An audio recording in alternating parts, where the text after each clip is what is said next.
त्यानंतर एक ब्रेकिंग समोर येते। फडणवीस, शिंदे, अजित पवार यांच्यात बैठक सुरू झालेली आहे। कोकाटेंसह इतर विषयांवर या तिघांमध्ये चर्चा सुरू असल्याचं कळत आहे।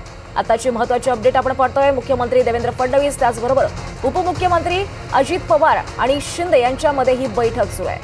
माणिकराव कोकाटे यासोबतच इतर विषयांवर सुद्धा या तिघांमध्ये चर्चा सुरू असल्याचं कळत आहे। काही वेळापूर्वी अजित पवार यांनी मुख्यमंत्र्यांची भेट घेतली, दोघांमध्ये बैठक झाली, कोकाटेंसंदर्भात चर्चा झाली। अधिक माहिती घेऊयात आमचे प्रतिनिधी सागर कुलकर्णी यांच्याकडून। सागर, काय अपडेट्स मिळतात या बैठकीसंदर्भात? राज्य मंत्रिमंडळाची बैठक संपलेली आहे, मात्र त्या बैठकीच्या अँटी चेंबरमध्ये मुख्यमंत्री देवेंद्र फडणवीस तसंच दोन्ही उपमुख्यमंत्री एकनाथ शिंदे आणि अजित पवार हे एकत्रित बैठक करतायत। अर्थात विषय सरळ स्पष्ट आहे की राजकीय आहे। मुळात एकतर पुढच्या कालावधीमध्ये कोकाटेंच्या विषयाच्या संदर्भात ही चर्चा आहे अशी एक शक्यता वर्तवली जाते।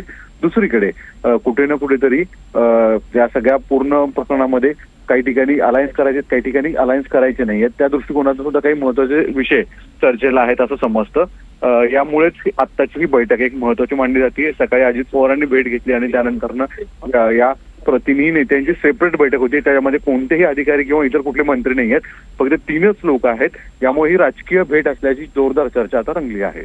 निश्चितच सागर, नवाब मलिक म्हणा किंवा कोकाटे म्हणा, या दोघांवरून अजित पवारांची कुठेतरी महायुतीमध्ये कोंडी होते का?